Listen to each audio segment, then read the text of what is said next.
Em Francesco Perito. Mexicano, possui graduação em Física pela...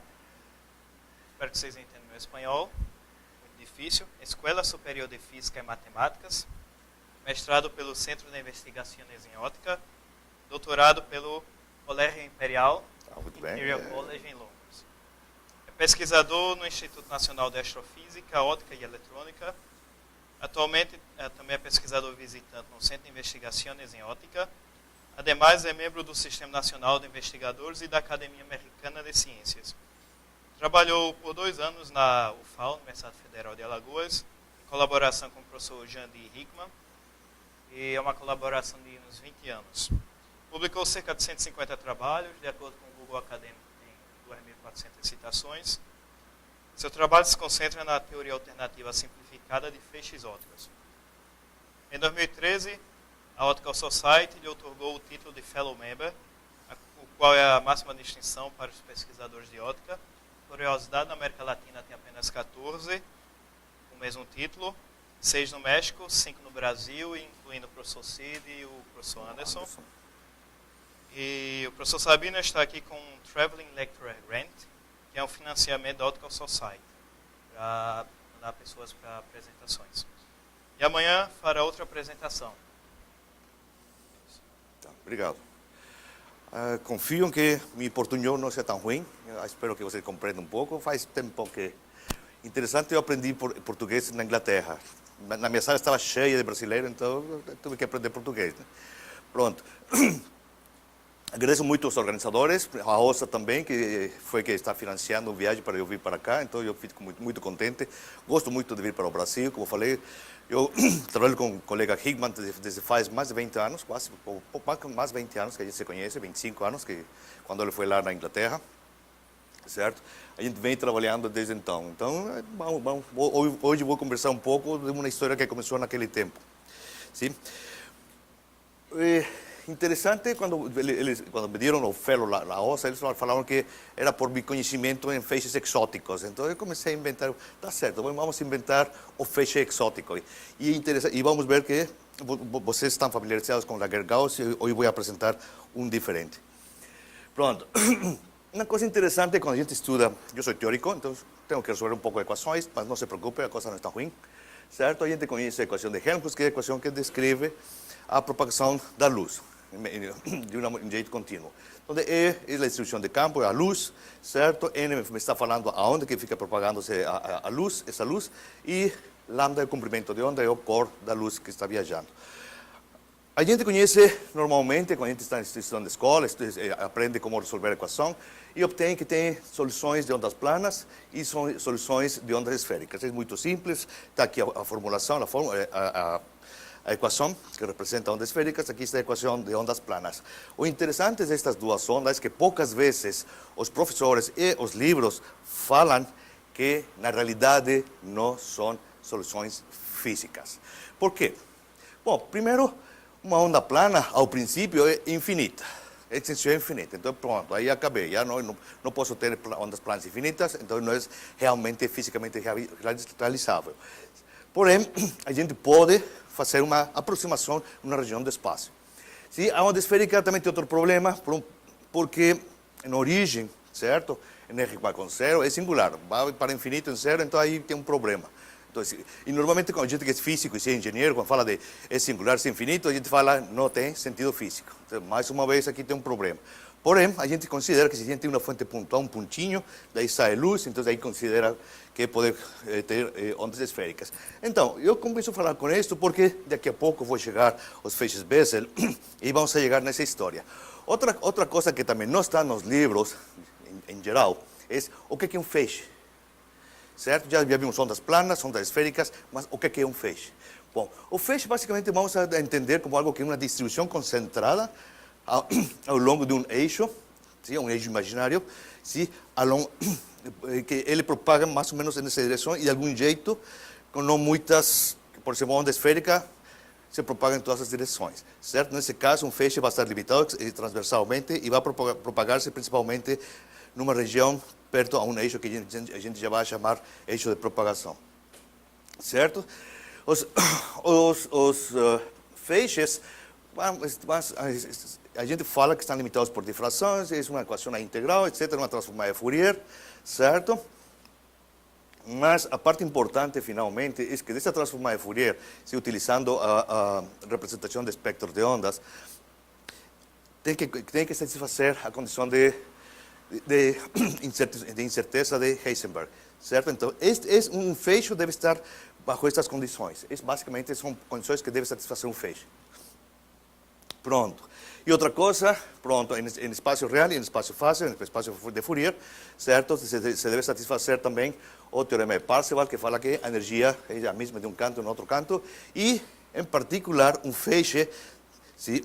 O sea, para que a integral exista, deve ser quadrado integrável. Quadrado integrável significa que, fisicamente, que deve ter finita energia. Pronto. Então, vamos falar agora de campos estruturados. Se um campo estruturado é uma coisa como esta, certo? E isso aqui é um padrão de interferência que acontece quando a gente tem uma onda plana em uma direção, outra onda plana em outra direção. Quando eles chegam a uma parte do espaço onde elas se juntam, então a gente tem um padrão de interferência. ¿Sí? A gente vai ter regiões brilhantes, regiões obscuras, e entre cada região brilhante vai ter um salto de fase de pi. Um caso tem fase 0, no outro pi, 0pi, 0pi, desse jeito sucessivamente. Pronto.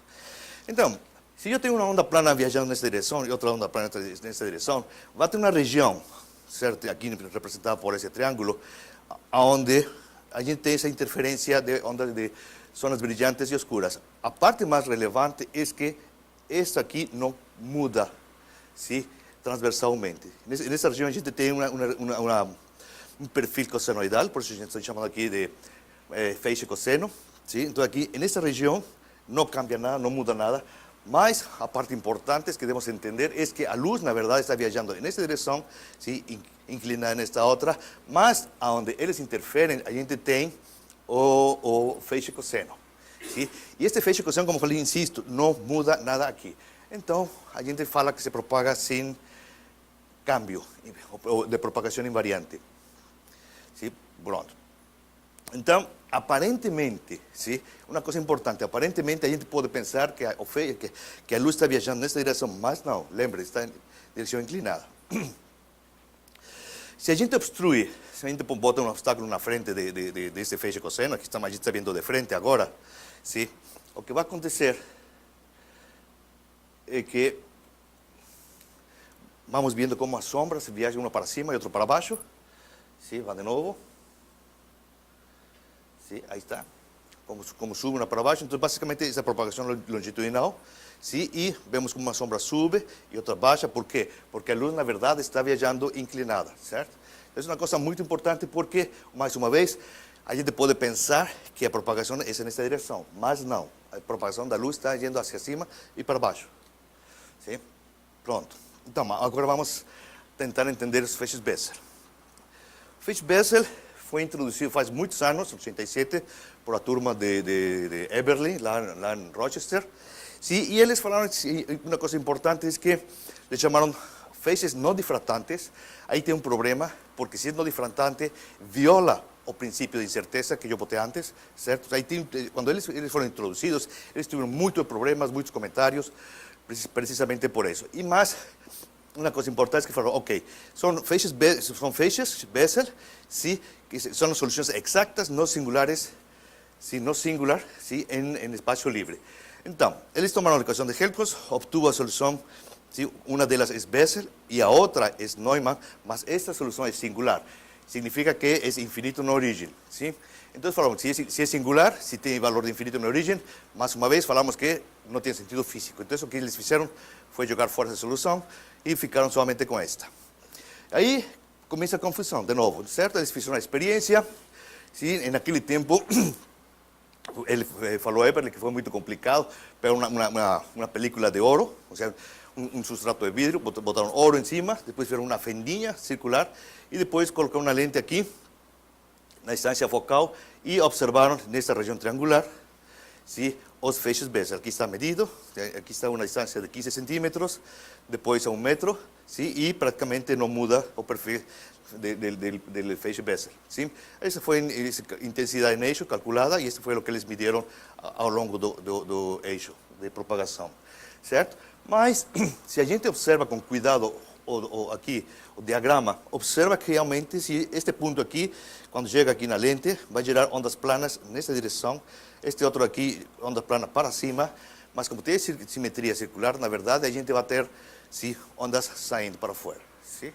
Mas, nesta parte central, aqui no meio, nesta parte de triângulo, vou ter um pedaço de onda que vai para fora e outro pedaço de onda que vai para dentro. Sim? Bem. Então, ele falou que tinha resolvido a integral de Sommerfeld. Na verdade, não foi tão assim, porque a integral de Sommerfeld não pode ter isto. Na verdade, o que ele fez foi resolver a equação de Fresnel, mas no paper falam que resolveram a integral de Sommerfeld. Pronto. Mas, depois, no livro de Lasers, intenta explicar um pouco os problemas dos feixes Bessel. Ele falou assim, uma forma de representar a função de Bessel, o campo E, campo elétrico, é este aqui, que escrito de uma forma vectorial, é EQ.R, ¿sí? Donde, então, isto aqui representa ondas planas, cuyo vector de onda, aquí llama Q, mas na verdade, bueno, yo estoy llamando K, ¿sí? Están dentro de un cono. Entonces, esta fue la interpretación que él usó, ¿sí? Porque cuando esta función es una representación de la función de Bessel de orden cero, ¿cierto? Entonces, ese fue o que ele fez. Pronto. Mas, como falei antes, os feixes Bessel tiveram monte de problemas, ¿sí? Primeira coisa, no difratantes, como já falei, viola o princípio de incerteza. Depois, ele falou assim no livro, ele fala assim, bom, como para não violar esse princípio de certeza, deve ter energia infinita, certo? Então aí tem um problema, deve ter extensão infinita, mais uma vez, falamos que ondas planas não podem ser infinitas, então aí não é físico também esse problema. Depois falaram também que, no mesmo paper, fala que o spot central, ¿sí? Pode ser menor do comprimento de onda, coisa que também está meio complicado de compreender. Sí, e uma propriedade interessante que chama self-healing, ou self-reconstrução. Quando você obstrui o feixe, ele aparece mais na frente. Vamos ver daqui a pouco como funciona isso. E também, se você bota uma lente em frente do feixe Bessel, ele produz dois focos, dois pontos focais. Então, aí também foi um dos problemas que a gente começou a tentar resolver. E, matematicamente, não satisfaz essa condição de radiação e também não a função de Green, que serve para representar ondas viajantes. Pronto. Então, aqui eu tenho um feixe Bessel, estou obstruindo ele. ¿Sí? Y cuando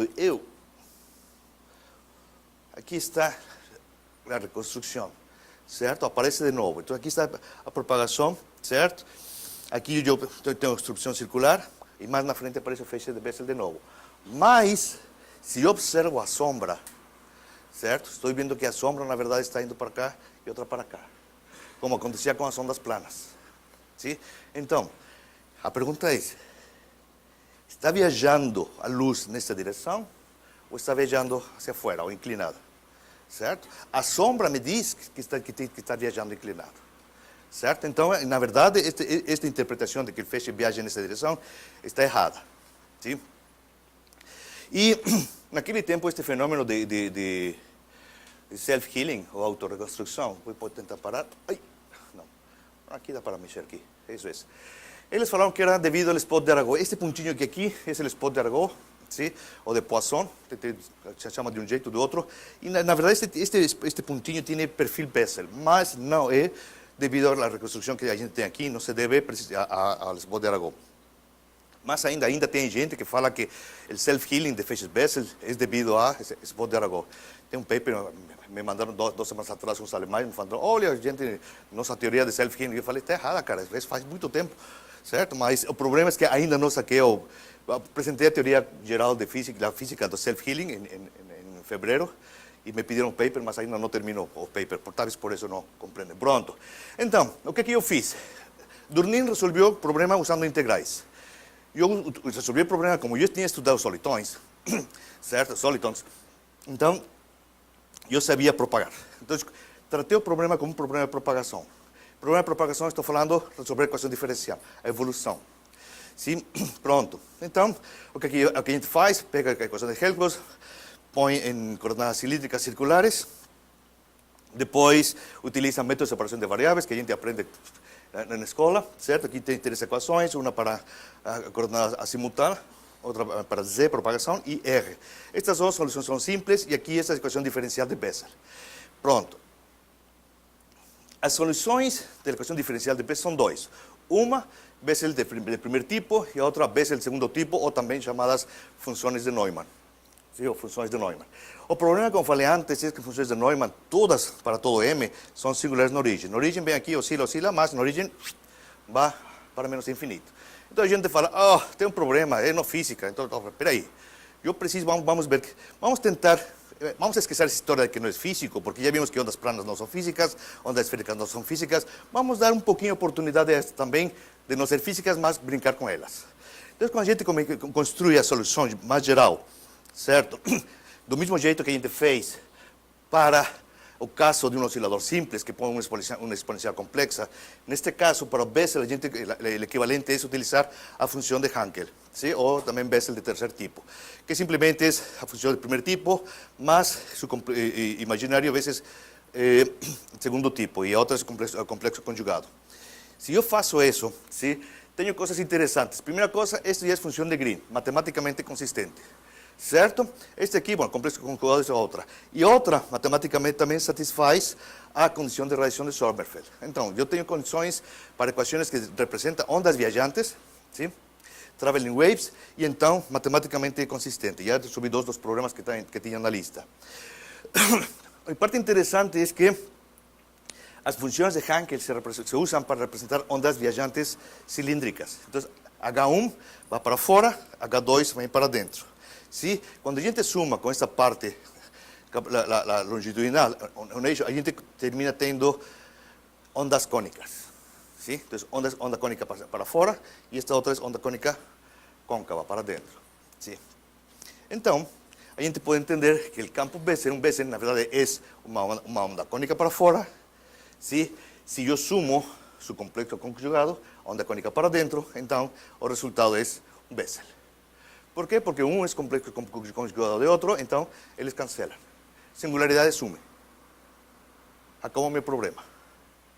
Entonces, para que yo tenga feixe Bessel, yo debo tener siempre superposición das duas. ¿Sí?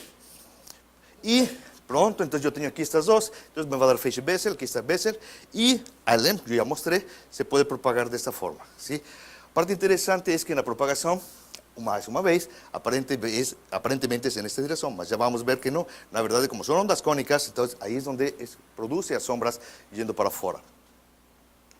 Então, Eberle introduz um triangulinho, na verdade são dois triangulinhos.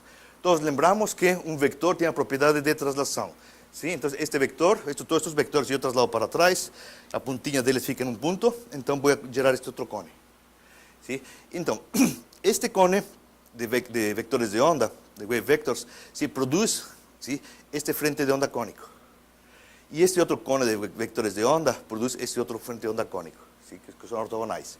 ¿Sí? Então, esta integral que ele representou desta forma, ¿sí? Quando A de phi é 1, me dá a representação integral da função de Bessel de ordem zero.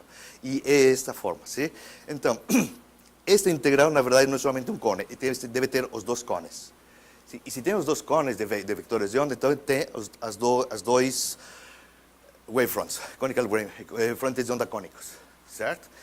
Então, essa integral, na verdade, está falando que tem dois frentes de onda cônicos, não só um. E aí, mais uma vez, a gente volta à experiência, como mostrei antes, nesta parte da região triangular, onde existe os Bessel, tenho aqui a onda cônica para fora e tenho a onda cônica para dentro.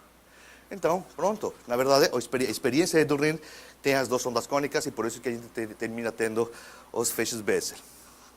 Outra forma de fazer feixe Bessel é com uma lente cônica, chama-se Axicon, a gente ilumina uma plana, então há um coninho para dentro, outro coninho para fora, ¿sí? Então aqui está aqui, nesta região em forma de diamante, é onde existe, somente aqui existe o feixe Bessel. Por quê? Porque é onde eu tenho a superposição das duas, aquelas que entram, ¿sí? Aquelas outras que saem.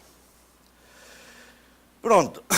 E outra parte importante é que nessa região, mesma coisa que acontecia com os feixes cosseno, ¿sí? Onde tenho as sumas das duas ondas cônicas, vou ter uma região onde o feixe não muda.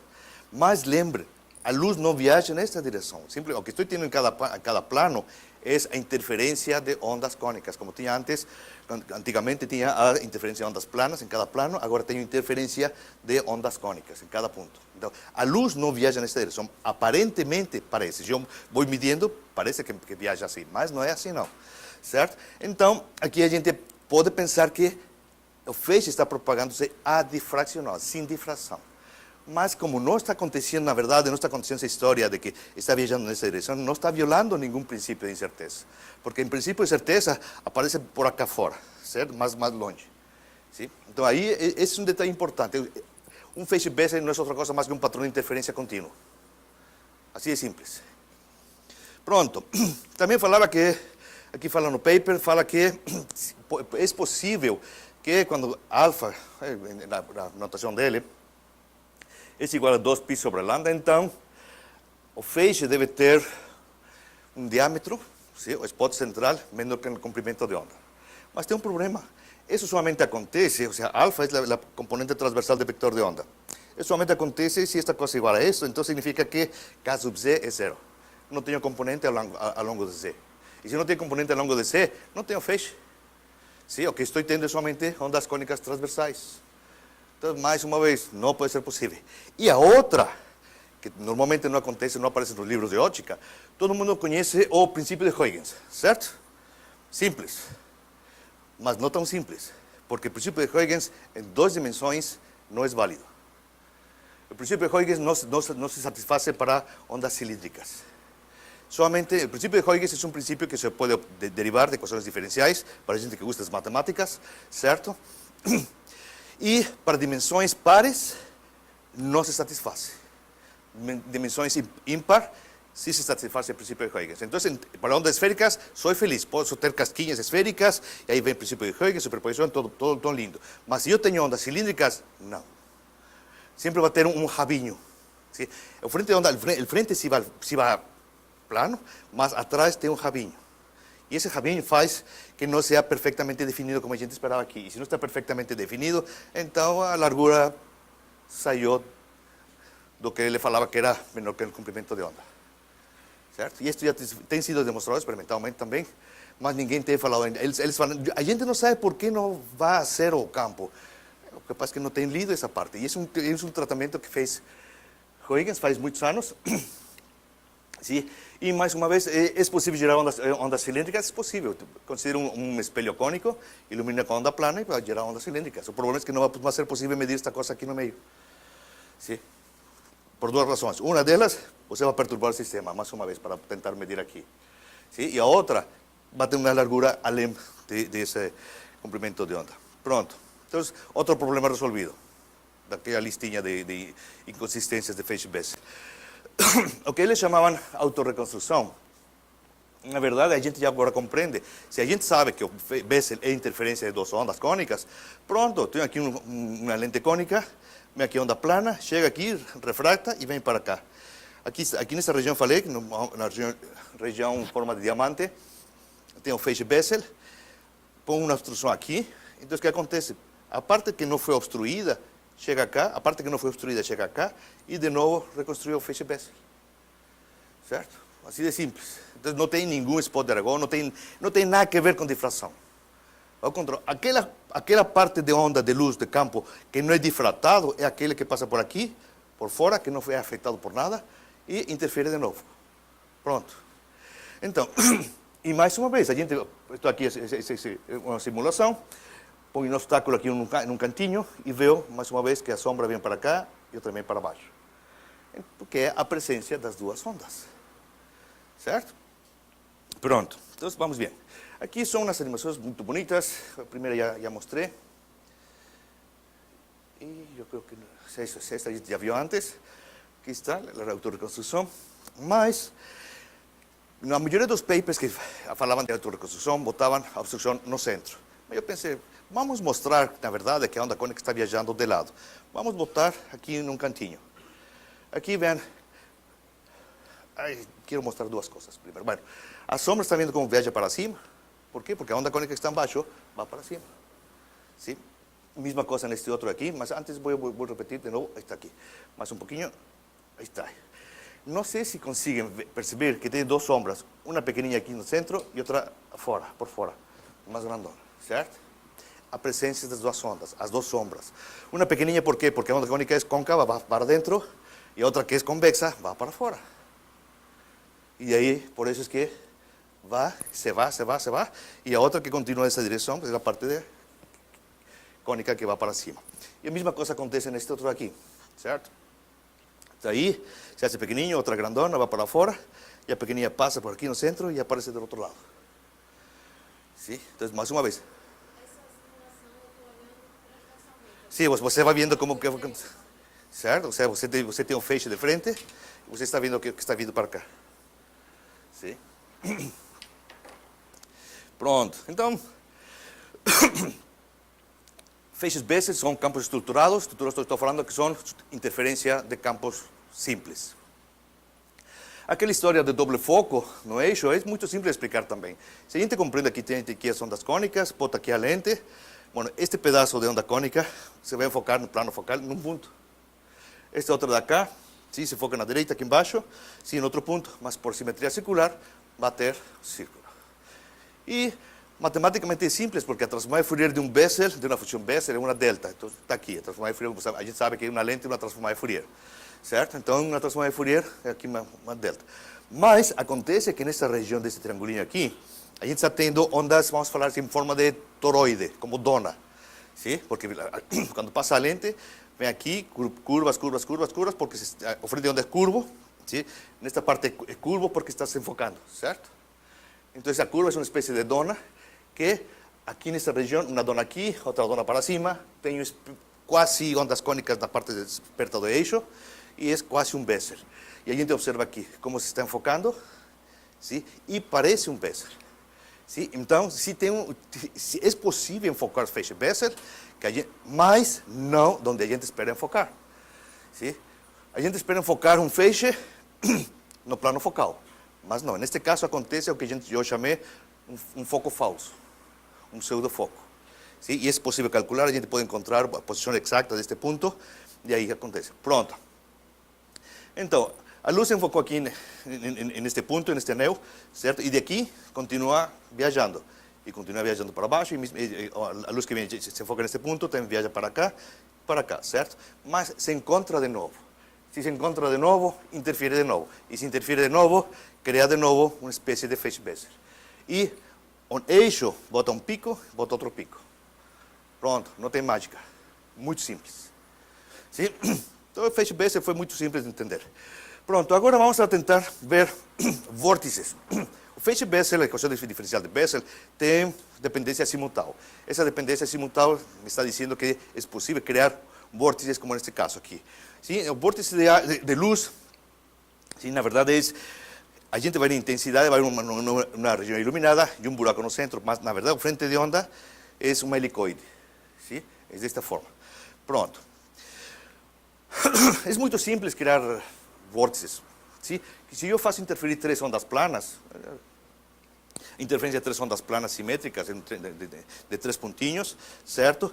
Esse é o padrão que eu vejo na intensidade, mas na fase eu vou ver isto. Sí, vou ver este padrão de fase. Mas onde a região está oscura, representa este ponto, se eu olho a fase com cuidado, o que estou vendo, na verdade, é uma fase em forma de helicoide. Certo? Então, mais ainda tem uma pequena inclinação, se dá para ver, está inclinadinho, ou seja, é um vórtice. Sim? Pronto. Então, a solução matemática da equação diferencial em coordenadas cilíndricas me vai dar um frente de onda helicoide, que junto com aquela parte cônica, então um helicoide cônico, um para fora e outro para dentro. Quando sumo estas duas ondas cônicas, me vai dar um feixe Bessel de ordem superior. ¿Sí? Que va a tener un cero no centro, o sea, un buraquillo no centro, e intensidade de luz. Mas como é interferência, eu vou ter máximo, mínimo, máximo, mínimo, máximo, mínimo, e entre cada zona brilhante vou ter cambio de fase de pi, 0 pi, 0 pi, 0 pi. Então, o que a gente vê é uma fase desta forma. Neste caso, é uma ordem 5, ¿sí? Vê uma fase aqui, dá um pulo de pi acá, então por isso que mudou estes anéis, ¿sí? Representa cada um destes, esse pulo de pi, de fase de pi. Mas então, este gradiente que a gente vê me está falando que, na verdade, sim, está inclinado frente de onda. Se está inclinado frente de onda, é um helicoide.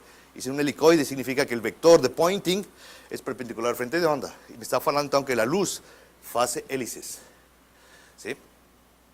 Então, como a gente faz? Bueno, hoje em dia é muito simples fazer com Liquid Crystal Displays, moduladores de fase, moduladores de cristal líquido, sim. A gente faz um padrão aqui de interferência de salto de fase, pronto. É muito simples gerar. Não somente simples, dá quase perfeito. Aqui está a solução matemática, este é o que a gente faz no laboratório. E aqui está indicando a fase, né? Aqui está o garfinho que representa a fase que tem aqui. Então, a gente pode fazer qualquer fecha que a gente pense na cabeça, sim, matematicamente, e se não matematicamente existe, a gente escreve uma equação, bota no pandeiro que está líquido e aparece essa coisa, a representação matemática. Pronto. Então, eu estava falando que essa é a propagação do feixe Bessel. Se de ordem superior viaja, faz um coninho de novo, mesma coisa que antigamente. A gente vê a propagação dele. Sim, então vai. Sim. A gente está vendo de frente mais uma vez. Estamos vendo como ele viaja. Sim. Então, como viaja num cone, então se hace pequenininho até que desaparece. Sim. Então, o problema dos feixes Bessel, como são ondas cônicas, é que somente existem onde tem interferência. Sim. Então, como está inclinado frente de onda, sempre van a ser finitos. Feixe Bessel não pode propagar-se como um gaussiano. ¿Sí? Então, é um problema que tem. E o frente de onda, a fase, assim como ele viaja, ¿sí? Vai fazer isto. A fase hélice. É o que fala a solução. Certo? Então a gente fala, espera aí. A mim me falaram nos livros que a luz viaja em linha reta. A gente pode modificar essa propagação da luz. Neste caso, a gente está fazendo hélices. E será que é certo? Pronto. Como falei, aqui está o frente de onda. Este é o vector de Poynting, esta linha azul, ¿sí? Que é perpendicular ao frente de onda, então tem que estar viajando. E uma coisa importante é que, se eu conheço o vector de Poynting, posso conhecer também que esses feixes têm momento angular. Isto foi demonstrado por Allen em 92, certo? E mostraram que, em efeito, a luz que tem em frente de onda helicoidal tem momento angular desta forma, ¿sí? MHH cortado. Pronto. A gente fez a experiência, pegou um feixe Bessel de ordem superior, ¿sí? Esse foi um estudante, mas agora já doutora, colega, professora, certo? São micropartículas de sílica de 3 milímetros, ¿sí? E então quando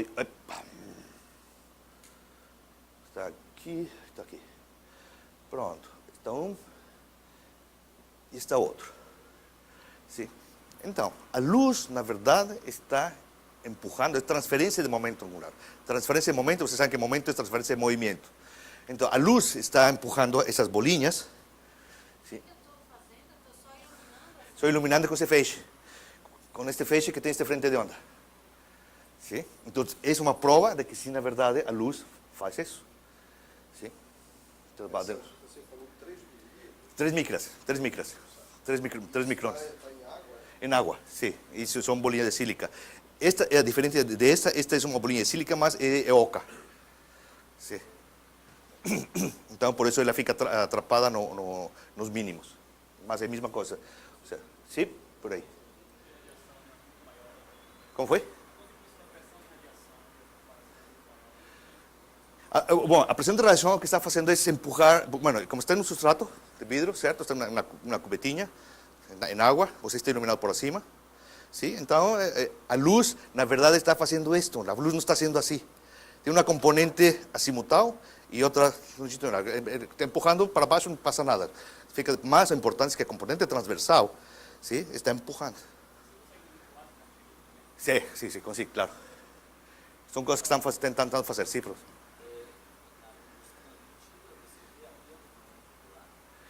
Sim, se pode calcular todo, se pode, sim, exatamente.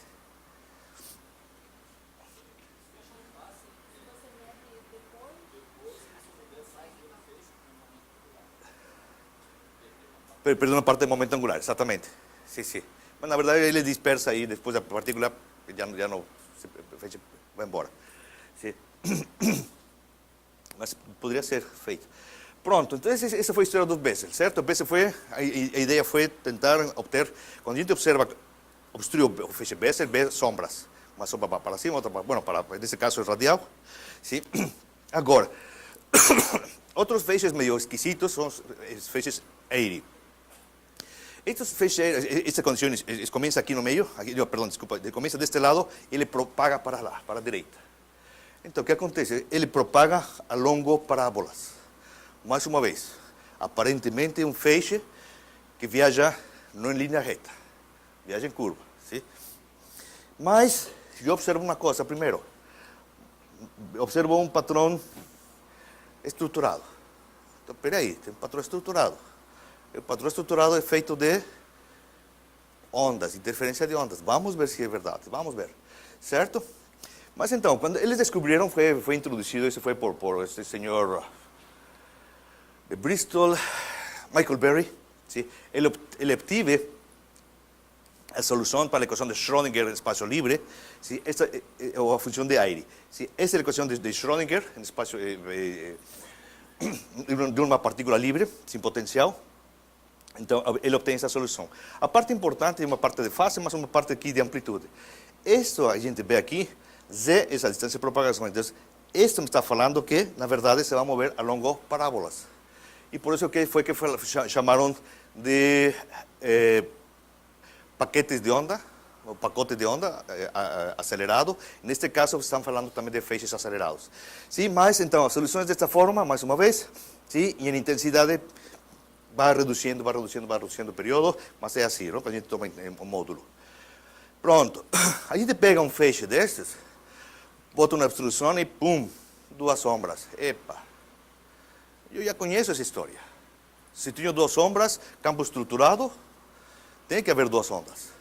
Então, a gente voltou de novo, mais uma vez, mesma coisa, uma sombra para cá, outra para baixo. Sim? E vamos tentar procurar essas ondas. A função da aire é solução da equação diferencial de segundo ordem, desta forma, é muito simples. ¿Sí? Mas como é equação diferencial de segundo ordem, tem duas soluções. E uma esta aqui e a outra é B, não? A segunda solução de aire. O problema dessa solução de aire é que, mesma coisa que a Neumann, é singular. Mas a gente já sabe que não deve se preocupar por singularidades, certo? Para eliminar a singularidade, já sabemos que a gente tem que fazer. Mas outra coisa mais importante da função de aire é isto. Na verdade, sim, a função de aire não é outra coisa mais que a função de Bessel de ordem 1/3. Sim? E se é função de Bessel, sou feliz.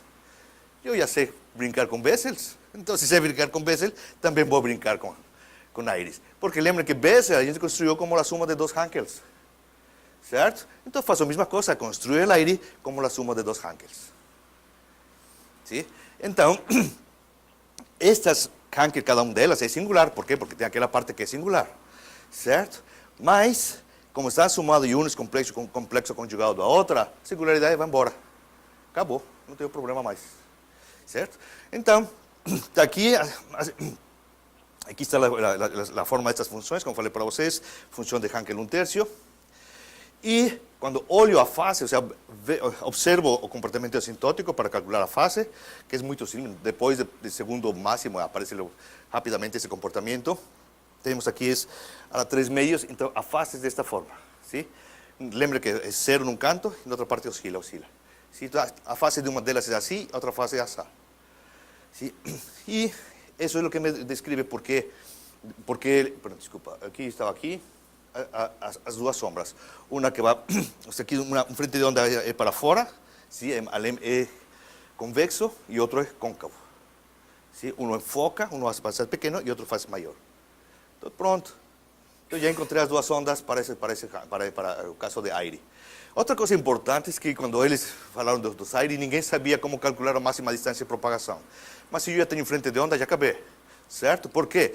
Porque eu calculo a normal, ou seja, se eu corto aqui o feixe aire, tomo a normal, ao frente de onda, sim, e faço interseção com a propagação, e pronto, isso me dá a distância máxima de propagação.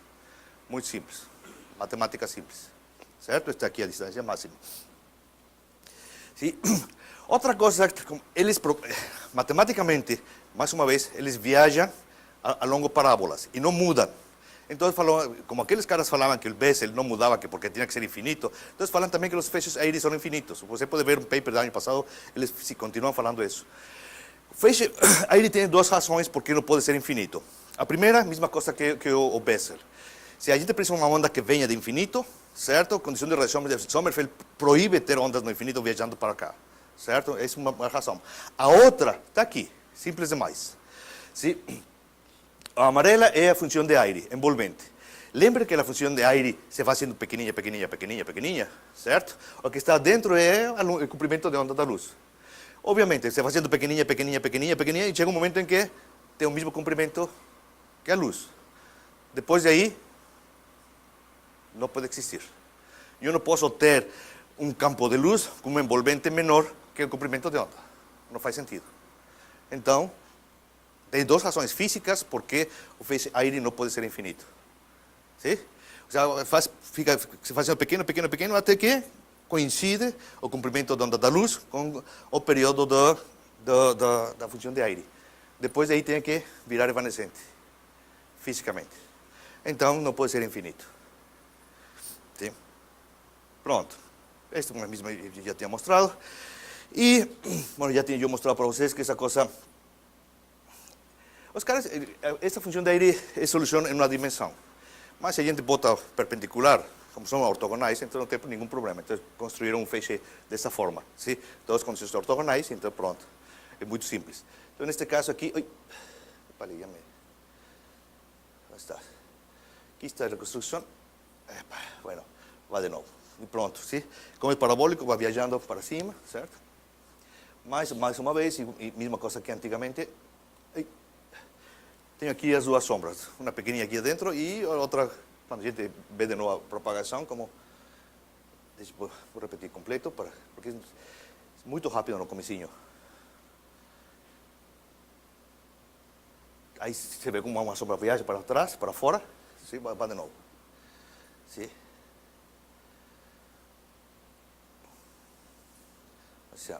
Bueno, então, vamos agora ver Laguerre-Gauss. Sim. El aire con liquid crystal displays, sí, modulador de cristal líquido. Sí. É o jeito mais simples, mais direto, mais imediato.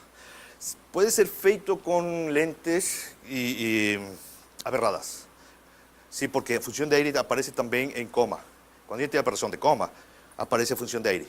Então, coma também de algum jeito é este problema. Sí, o sea, o problema de feixe acelerado é muito velho. Mais ainda, é tão velho como Laguerre-Gauss ou como Hermite-Gauss, porque Hermite-Gauss viaja a longo hipérbolas, certo? Então, se acelera também. Então, dessa forma, como você está apresentando, parece uma coisa tão simples. Isso é bonito. Porque quem fez a propaganda, quem foi? A turma de Creole. Que é gente que gosta de fazer propaganda, gente que vem de Segev, Dimitris. Mas eu tenho aqui, é grego, sim, mas ainda eu tenho aqui, mas pensei, vou mostrar, mas não vou mostrar. Ele tem um paper, bom, ele realmente falou que em Physical Review Letters, sim, depois Optic Letters, que ele falava assim, a primeira demonstração experimental de feixe aire.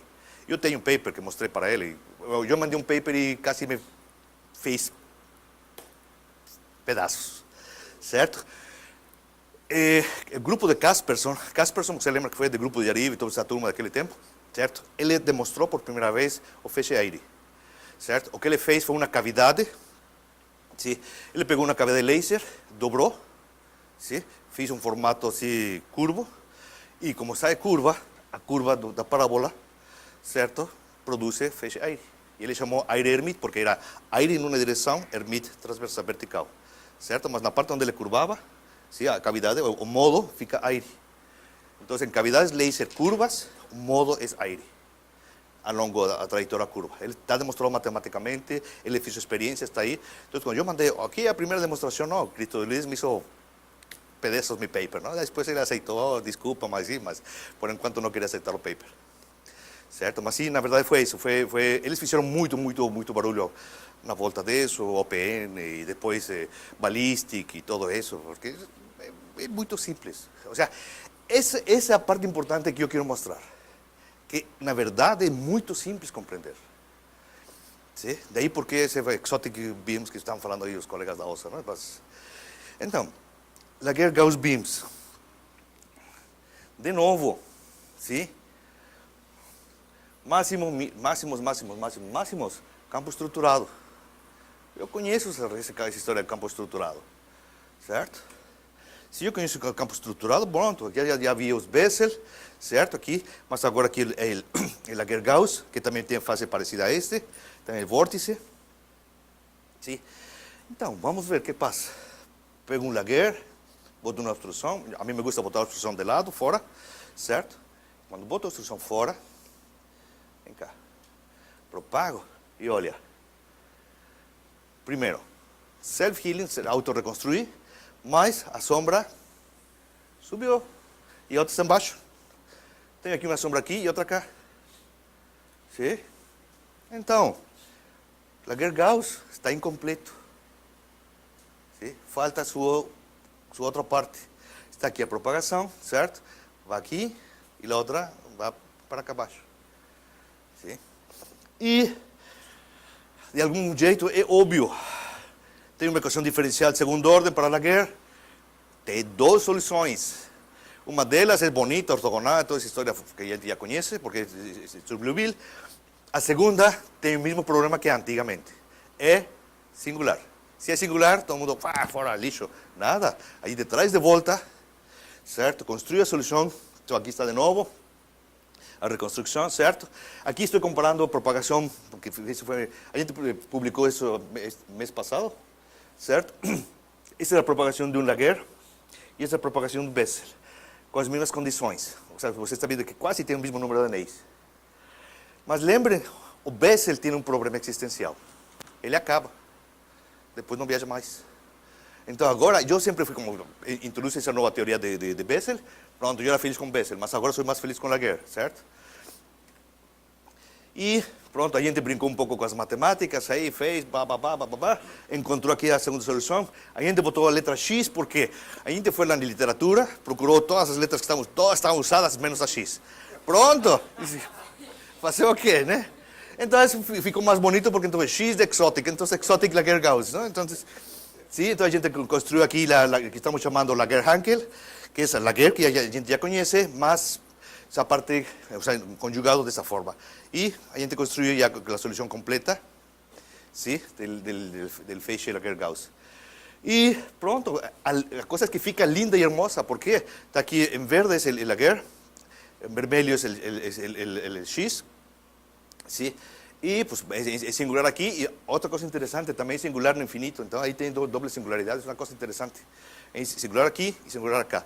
Mas as duas singularidades vão embora, porque sempre existe superposição, mesma coisa que Bessel.